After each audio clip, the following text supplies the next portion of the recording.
tún mú àrí ọjọ́ ní àlàáfíà.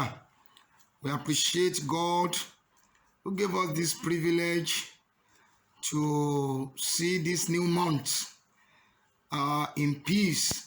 And we thank God for his protection over every one of us. And we pray that as God liveth, this new month in which we just entered into will be a month of blessings to every one of us in the name of Jesus. Amen. Oṣù titun tá a wọ̀ yìí, mo gbàdúrà pẹ̀lú orúkọ Jésù yóò jẹ́ oṣù ìbùkún fún gbogbo wa. Àmín. Orúkọ Jésù Kristi Olúwa wa. Àmín. Ọlọ́run á lọ sínú ọ̀rọ̀ máa bá wa lọ. Àmín. Ṣé ìránṣẹ́ ti ọ̀sẹ̀ yìí lórúkọ Jésù Kristi ti Násárẹ́tì Olúwa lò fún ìgbédìde wa. Àmín. Gbogbo ọkàn tí ó gbọ́ ọ̀rọ̀ náà ní orúkọ ńlá Jésù Olúwa gbé wọn dìde. Àmín. Kí ìyanu kó ṣẹlẹ̀. Àmín. Bẹ́ẹ̀ ni kó rí o. Àmín. Gbọ́ àdúrà Àmín. ní orúkọ Jésù Kristi Olúwa wa. Àmín, àmín, Àmín. àmín lórúkọ Jésù. Jésù. Praise the Lord. Hallelujah. Ẹ̀yin ọmọ Ọlọ́run tí Olúwa fún mi láti fún yín ní òní yìí tàbí fún ọ̀sẹ̀ yìí, ó jẹ́ ohun tó ní agbára. I have a very powerful topic for us this week. Very powerful message. And the theme of this message is divine sudden elevation. Divine sudden elevation. Ìgbédìde òjijì láti òkè wá. Divine sudden elevation. Mo fẹ́ kí o mọ̀ pé Ọlọ́run nìkan ló ń gbé èèyàn dìde. Ọlọ́run ni ọba tó lè gbé ènìyàn dìde. Bíbélì wípé ó gbé tálákà sókè láti orí àkìtàn àti alágbe láti lẹ̀ẹ́lẹ̀ wá láti jẹun pẹ̀lú àwọn ọmọ aládé. Jẹ́ mo gbà ní àdúrà ní gbogbo bí tẹ́ ti ń gbọ́ ohùn yìí pé ìgbédìde òjijì ní orúkọ ńlá Jésù Kristi Násárẹ́tì ó yá kó ṣẹlẹ̀ nínú ayé wa. Àmín. Ìgbédìde òjijì, sudden elevation, divine sudden elevation that will catapult you into a greater height, that will make you to sit among the honorables.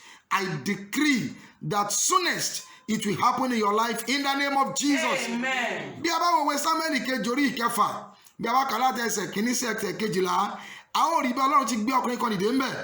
Ọkùnrin yìí à ń porúkọ rẹ̀ ní Obedi-Edomu. Ta ni Obedi-Edomu yìí? Obedi-Edomu jẹ́ aláìní tálákà. Ó jẹ́ ẹni tí ò ní ohunkóhun, ẹni tí òṣì ń bá gbé. Ó jẹ́ ẹni tí ayé ò mọ̀, ẹni tí ẹnikẹ́ni ò tiẹ̀, wọn kò sí ọlá kankan fún nítorí ipò tó wà, kò sí ọlá kankan fún nítorí ipò tó ń gbé, kò sí. Bíbélì wípé ẹ̀yìn odi ìlú ní ilé rẹ̀ wà. Ẹ jẹ́ n gbàdúrà yìí fún ọ bó ti ń gbọ́ ọ̀rọ̀ yìí pé ìṣẹ̀lẹ̀ tí yóò ṣẹlẹ̀ tí a ó fà ọ́ jáde kúrò nínú pàlàpálá, tí a ó gbé ọ sí ibi gíga. Bí o bá rí àmì ńlá kan ṣe lórúkọ Jésù, ìṣẹ̀lẹ̀ náà kó ṣẹlẹ̀ láyé rẹ. Àmín. Bíbélì sọ fún wa nípa ọkùnrin Obedi-Edomu yìí pé ní ọjọ́ kan a kọ pé Dáfídì ó lọ gbé àpótí ẹ̀rí Olúwa, ó ń gbé bọ̀ ní Jerúsálẹ́mù. Àpótí ẹ̀rí yìí ni a gbé ká orí kẹ̀kẹ́ titun. Bẹ́ẹ̀ ni wípé wọ́n gbé sí orí kẹ̀kẹ́ titun. Kẹ̀kẹ́ yìí ó jẹ́ kẹ̀kẹ́ tí àwọn ọmọ Ísírẹ́lì máa fi ń gbé ẹrù, tàbí nígbà náà wọ́n máa ń lo, they use chariots to convey their loads. Chariot náà làwọn èèyàn ń lò, is a means of transportation. Òun náà máa fi rìnrìn àjò. Bí ẹ ò bá gbàgbé, ẹ rí i pé kẹ̀kẹ́ iná òun náà la sọ pé ó gbé Èlíjà gòkè. So it's means of transportation. Kẹ̀kẹ́ yìí òun ni wọ́n gbé àpótí ẹ̀rí Olúwa lé lórí tí wọ́n ń gbé bọ̀. Wọ́n ń gbé àpótí ẹ̀rí yìí bọ̀ láti ilé Abinadabu. Abinadabu ní àwọn ọmọkùnrin kan, bẹ́ẹ̀ ni orúkọ ìkan ní Usa, àpè kan ní Ahio. Àwọn ọmọkùnrin Abinadabu yìí, àwọn ni a kà wípé wọ́n ń darí kẹ̀kẹ́ tí àpótí ẹ̀rí yìí wà lórí rẹ̀. Màálù ni wọ́n so kẹ̀kẹ́ yìí mọ́. So màálù yìí ló ń wọ́ kẹ̀kẹ́ yìí lọ, orí ẹ̀ ni wọ́n gbé àpótí ẹ̀rí Olúwa sí. Ẹ̀kẹ́ èso tí mo sọ ni pé ìgbédìde òjijì. Ètò àti ìlànà sì ti wà fún àwọn ọmọ Ísírẹ́lì pé ẹnikẹ́ni ò gbọ́dọ̀ fọwọ́ kan àpótí ẹ̀rí Olúwa yàtọ̀ sí àwọn ọmọ Léfì. Bí wọ́n ti ń gbé àpótí ẹ̀rí yìí bọ̀, Bíbélì wípé màálù kọsẹ̀. Bí màálù yìí ti kọsẹ̀, ohun tó ṣẹlẹ̀ ni pé àpótí yìí fẹ́ ṣubú, torí màálù tó ń fà á bó ti kọsẹ̀, àpótí yìí fẹ́ ṣubú. A kọ wípé Usa tó jẹ́ ọmọ Abinadabu yìí, òun àti Ahio ni wọ́n jọ ń darí kẹ̀kẹ́ yẹn. Bí màálù yìí ti kọsẹ̀, bẹ́ẹ̀ ni pé Usa ó gbìyànjú, kò fẹ́ kí àpótí ẹ̀rí yìí ṣubú, ó wá di àpótí yẹn mú kó má bàa ṣubú. ẹ̀yin ọmọ ọlọ́run, bí ó ti di àpótí ẹ̀rí yìí mú bẹ́ẹ̀ ni pé áńgẹ́lì olúwa sì lù ú, ó sì kú síbẹ̀ lójijì, lẹ́sẹ̀kẹsẹ̀ ló kú síbẹ̀. Jẹ́ n gbàdúrà yìí fún ọ, mo pálí àṣẹ, mo gbàdúrà àṣìṣe tí o lè ṣe tí yóò yọrí sí ikú òjijì lórúkọ Jésù ò ní dáwọ́lé. Àmín. ẹ̀yin ọmọ ọlọ́run, bí màálù ti kọsẹ̀ tí Úsà di àpótí yìí mú, bíbélì wípé olúwa lu Úsà sì kú níbẹ̀ lẹ́sẹ̀kẹsẹ̀. ìyẹn ló wá mú kí Dáfídì wípé àpótí ẹ̀rí yìí ò ní wá ilé òun. ó bá àwọn ènìyàn gbèrò, wọ́n wá gbèrò ibo ni ká gbé e lọ, ta ló máa gbà á lálejò, ilé ta ni ká gbé sí. wọn ò rí ibi tí wọ́n máa gbé e lọ ju ilé ọkùnrin tí a pè ní Obedi-Édómù yìí lọ. Obedi-Édómù aláìní, tálákà, ẹni tí ẹnikẹ́ni ò mọ̀ yìí, ibẹ̀ ni wọ́n wá gbà pé a ó gbé àpótí ẹ̀rí yìí lọ. bẹ́ẹ̀ ni pé wọ́n gbé àpótí ẹ̀rí lọ sílé Obedi-Édómù. ẹ wá wo ìyanu o. I'm talking about sudden elevation, divine sudden elevation. The Bible said the ark of God, that ark of covenant, lives just for 3 months in the house of Obedi-Édómù. àpótí ẹ̀rí yìí oṣù 3 péré ló sì lò nílé Obedi-Édómù. ẹ̀yin ọmọ ọlọ́run, ìyanu ṣẹlẹ̀, ìgbédìde òjijì ṣẹlẹ̀.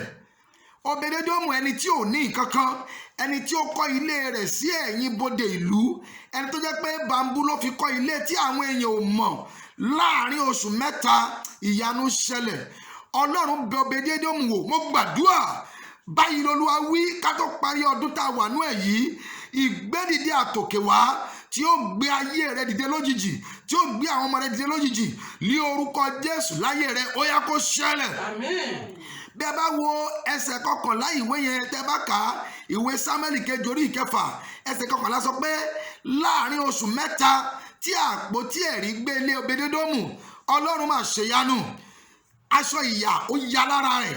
mo pálí àṣẹ, ìwọ náà tó ń gbọ́ ọ̀rọ̀ yìí, lórúkọ Jésù kí aṣọ ìyà kó ya lára rẹ̀, kí aṣọ àìní kó ya lára rẹ̀, kí aṣọ òṣì kó ya lára rẹ̀. ibi táyé rò pé ò ní dé ní rere, lórúkọ Jésù olúwa kó gbé ọ débẹ̀. Just 3 months, miracle happened in the life of Obedi-Édómù. Sudden elevation. He was elevated. Just 3 months, everything turns to success for him.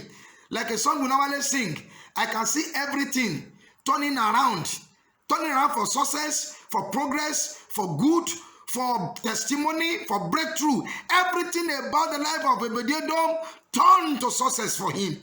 Just 3 months, ìyanu ṣẹlẹ̀. ìwọ tó ń gbọ́ ohùn yìí, mo sọ pẹ̀lú àṣẹ Olódùmarè pé láìpẹ́ láì jìnnà, ní pàlàpàlà tó wà, ní orúkọ ńlá Jésù, olúwa kó gbé ọ dìde. ẹ̀gàn ayé rẹ tí ò ń là kọjá, ẹ̀gàn ayé rẹ tó mú ìrònú àti àròkàn wá, lórúkọ ńlá Jésù Kristi, ó yá kó di ògo lójijì. ọlọ́run ló sọ ẹ̀gàn Obedi-Édómù dògo láàrin oṣù 3. ẹ jọ̀ọ́, kí ni èrò wọn kí wọ́n tó gbé àpótí yìí lọ sílé rẹ̀? ṣé bí àpótí yìí ló pa Úsà lójú wọn, lójú Dáfídì àti gbogbo àwọn àgbààgbà Ísírẹ́lì, ní àpótí yìí ti pa Úsà. wọ́n sì wá wò ó pé ẹ jẹ́ ká gbé àpótí tó pààyàn yìí ká gbé lọ sílé Obedi-Édómù. ìyẹn ni pé bó bá máa kú kó kú, kò kú léèyàn, kò lọ́lá, kò ní nǹkan kan. ṣùgbọ́n ọlọ́run, ẹni tí ń gbéni dìde lójijì, ó lo àpótí yìí láti gbé Obedi-Édómù dìde. ìgbédìde yẹn kọjá ohun tí ẹnikẹ́ni lérò.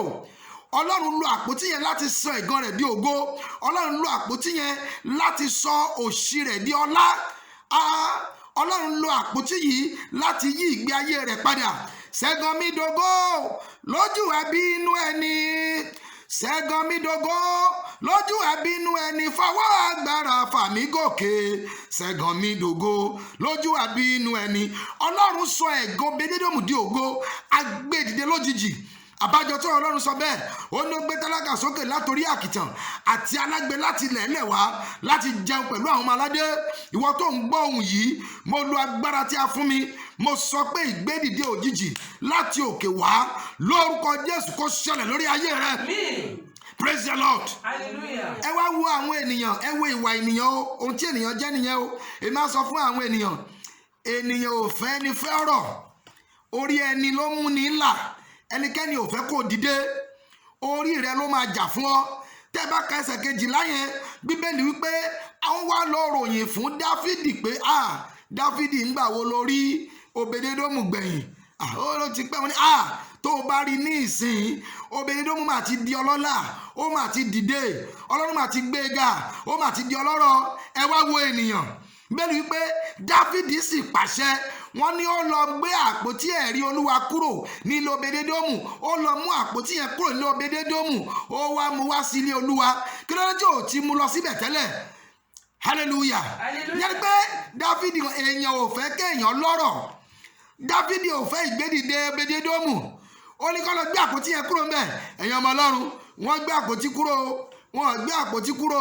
Obedédómù ṣe kí ni? Ó ti dìde náà, Ọlọ́run ti gbé dìde.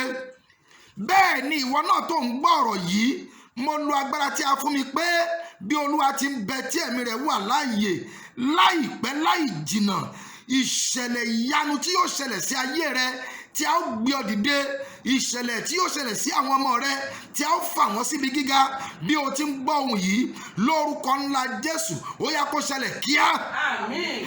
Ọlọ́run ní gbé ní dìde, ó gbé Obedédómù dìde láàrin oṣù mẹ́ta. Ìyanu ṣẹlẹ̀, ó gbé Obedédómù dìde láàrin oṣù mẹ́ta, ògo rẹ̀ láyé já. Obedédómù tẹnikẹ́ni ò mọ̀ rí, bẹ́ẹ̀ ni wípé ó wá di ọ̀kan lára àwọn aṣọ́nà lé ẹnu ọ̀nà ọ̀gbọ́n àjọ, ó wá di ẹni tí a mọ̀. I am using this opportunity to tell you, as you are hearing this message, that very soon, as God liveth, your life will experience divine sudden elevation in the name of Jesus. Amen. The life of your children, the life of your wife, the life of your husband will experience divine sudden elevation in the name of Jesus. Amen. It is in the capacity of God to elevate you. And God can elevate anybody, regardless of whomsoever you are. Ọlọ́run lè gbé ẹnikẹ́ni dìde láì mọ ohunkóhun tó wù kó jẹ́.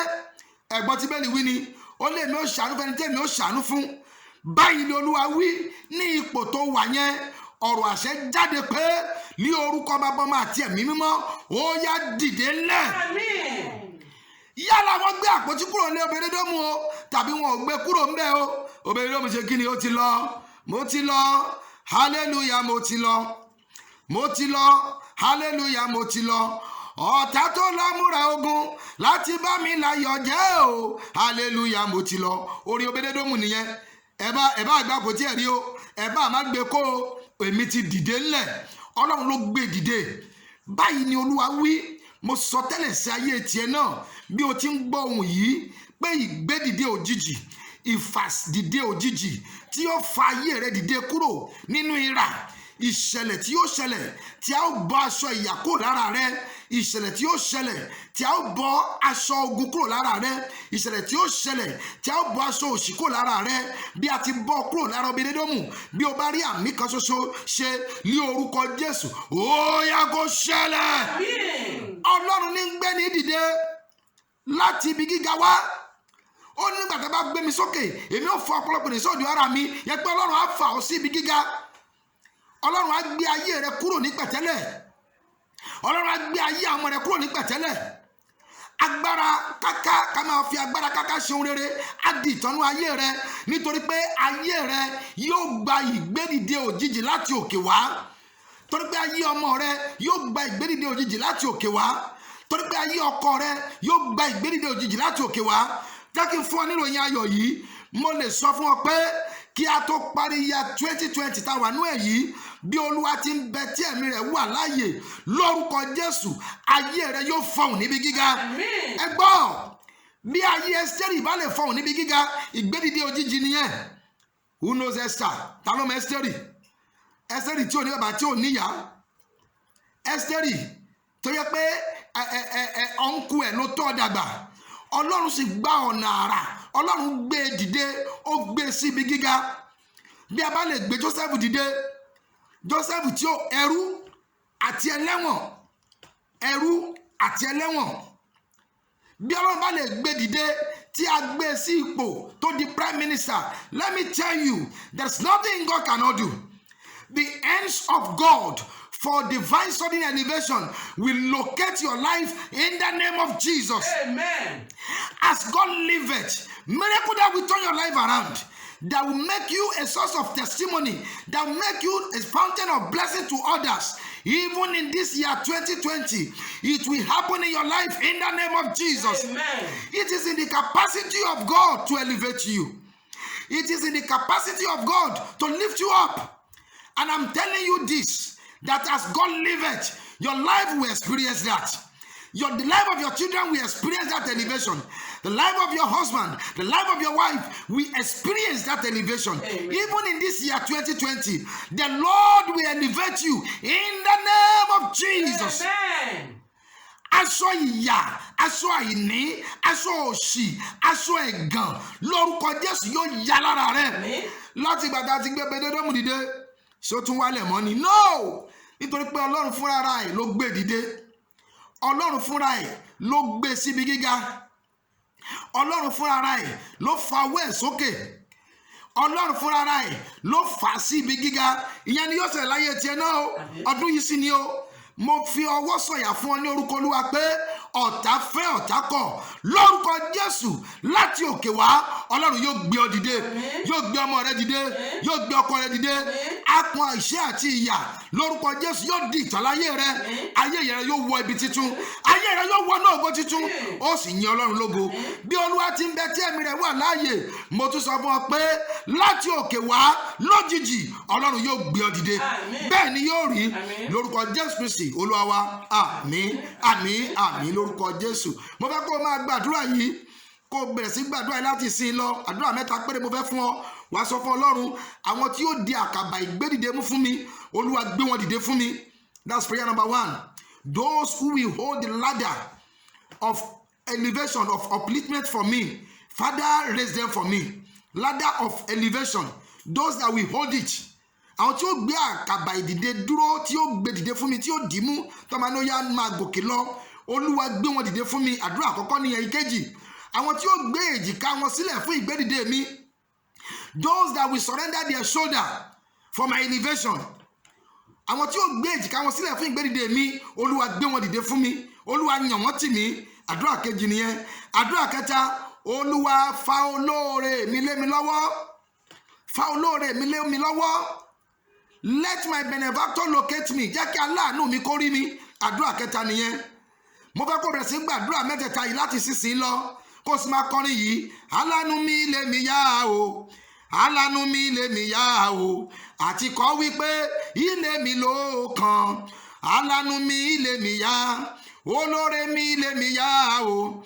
Olóore mi lé mi yá o. Àti kọ́ wípé ilé mi ló kàn.